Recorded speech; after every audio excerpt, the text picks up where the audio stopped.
निवडणुकीत तर माघार घ्या, अन्यथा महाराष्ट्रात फिरू देणार नाही. खरसिंग इथल्या मराठा बांधवांचा सांगली लोकसभेचे उमेदवार प्रकाश अण्णा शेंडगे यांना इशारा.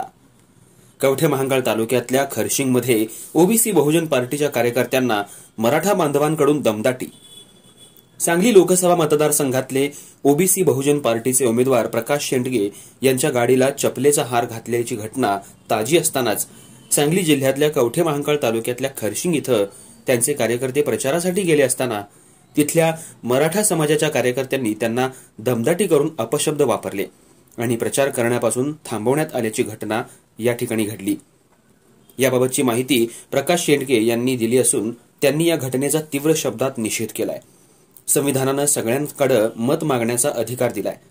मराठा समाजाचे आमदार खासदार ओबीसीकडे मतदान मागायला गेले तर ओबीसींनीही हीच भूमिका घ्यायची का, असा सवालही त्यांनी या घटनेबाबत केला असून याची तक्रार त्यांनी निवडणूक आयोगाकडे करणार असल्याचं सांगितलं. ही निवडणूक लोकशाही मार्गानं आणि शांततेनं पार पडावी, कुणीही वातावरण बिघडवण्याचा प्रयत्न करू नये, असंही शेंडगे यांनी आवाहन केलं आहे. अर्थराज्य न्यूज मराठीसाठी कवठे महांकाळ प्रतिनिधी जगन्नाथ सकट. आम्ही कवठे महांकाळ तालुक्यातील खरसिंग गावात जेव्हा पॉम्पलेट वाटण्यासाठी गेलो होतो, प्रकाश अण्णा शेंडगे यांचं ओबीसी बहुजन पार्टीचे काही पॉम्पलेट वाटण्यासाठी गेलो होतो, तेव्हा काही मराठा समाजाच्या तरुणांनी म्हणजे आम्हाला पॉम्पलेट वाटण्यासाठी विरोध केला आणि म्हणजे थोड्या प्रमाणात शिवीगाळ, म्हणजे अण्णा मराठा समाजाच्या विरोधात आहेत, त्यांनी काय नाही म्हणजे अण्णांना म्हटले नालायक आहेत, भुजबळ साहेब नालायक आहेत आणि आम्ही म्हटलं ना आम्हाला अधिकार आहे, पण ते म्हटले संविधानानं आम्हाला अधिकार दिले. ते म्हटलं आम्हाला संविधान मान्य नाही, एक समानता नाही या देशात.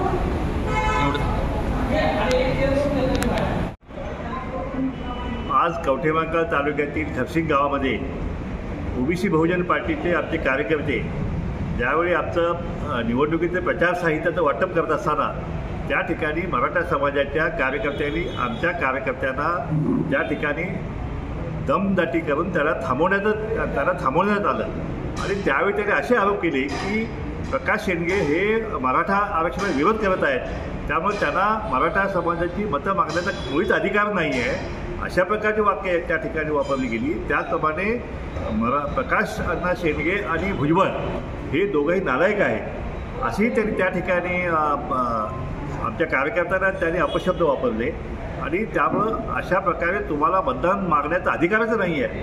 हे काय चाललं ह्या महाराष्ट्रामध्ये? सांगली जिल्ह्यात तर आता पण हे नव्हतं आणि या ठिकाणी ओबीसी आणि मराठा असा वाद या जिल्ह्यात यापूर्वी कधीच नव्हता. आमचे वडील या शेंडगे बापू या ठिकाणी आमदार होते, मी स्वतः त्या ठिकाणी दत्तमध्ये आमदार होतो, त्यावेळी हा वाद कधीच नव्हता.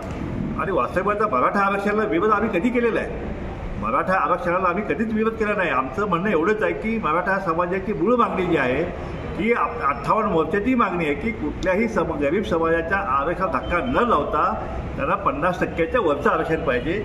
या गरीब मराठ्यांना हे आरक्षण देण्यासाठी आम्ही कधीच विरोध केला नाही.